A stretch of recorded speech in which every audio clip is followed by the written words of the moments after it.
নমস্কার প্রিয় দর্শক বন্ধুরা, welcome back to our channel. আজকে তোমার সাথে শেয়ার করবো ক্লাস 10-এর কোষে দেখি 1.2-এর 4-এর দাগের যে অঙ্কগুলো আছে সেখানে আমরা 1 থেকে 10 দাগ পর্যন্ত আজকে আমরা সলভ করে ফেলবো। তার জন্য বেশি কথা না বলে এগুলো তো ভিডিওটা শুরু করছে। Let's get started. দেখো এখানে তো অঙ্কগুলো করে দেখাচ্ছি।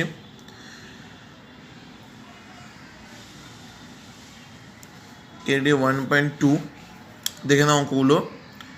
4-এর দাগের 1 নম্বর অঙ্ক, 3y square minus 20 is equal to 160 minus 2y square. দেখো এখানে যত সমান চিহ্ন আছে আমি এখানে কিন্তু সমান চিহ্ন লিখবো না, লিখবো কি বা লিখবো, কারণ তোমরা সকলেই জানো যে সমান চিহ্নের অর্থাৎ অঙ্কের মাঝখানে যদি সমান চিহ্ন থাকে তাহলে কিন্তু আমরা অঙ্ক শুরু করবো বা দিয়ে, আর যদি সমান চিহ্ন না থাকে টানা অঙ্ক থাকে সেক্ষেত্রে আমরা সমান চিহ্নতে অঙ্কগুলো শুরু করবো। তোমরা সকলেই জানো এটা, ঠিক আছে। দেখো এখানে আমরা কী করবো, প্রতি ইকুয়েশনটা এবার সলভ করতে হবে। যেটা হয়ে গেছে ওয়াই স্কোয়ার এখানে একবার 3-এর সাথে আছে, এখানে একবার হচ্ছে 2y স্কোয়ার, মানে ওয়াই স্কোয়ার একবার হচ্ছে 3-এর সাথে, একবার হচ্ছে 2-এর সাথে। তো আমরা প্রথমে কী করবো, ওয়াই স্কোয়ারগুলোকে প্রথমে একদিকে নিয়ে আসবো, ঠিক আছে। চলো করা যাক।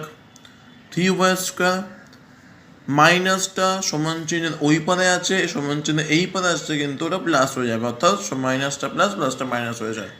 তোমরা জানো এটা। 160 যেমন আছে আছে, মাইনাস 20 ওই পাশে গেলে কী হয়ে যাবে, প্লাস 20 হয়ে যাবে। ওকে, তো এবার আমরা সিম্পলি যোগ করব। 3 প্লাস 2 মানে 5y square is equal to 160 যোগ করি কত হয়, 180 হয়।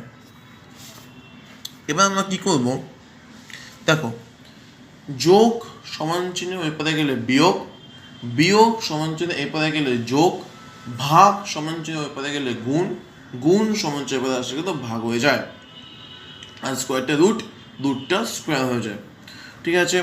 তো তেমনই এখানে যেহেতু 5y স্কোয়ারের সাথে গুণ সম্পর্কে আছে, তো যখন এটা ওই পাশে চলে যাবে তখন কী হয়ে যাবে, এটা বলতো ভাগ হয়ে যাবে।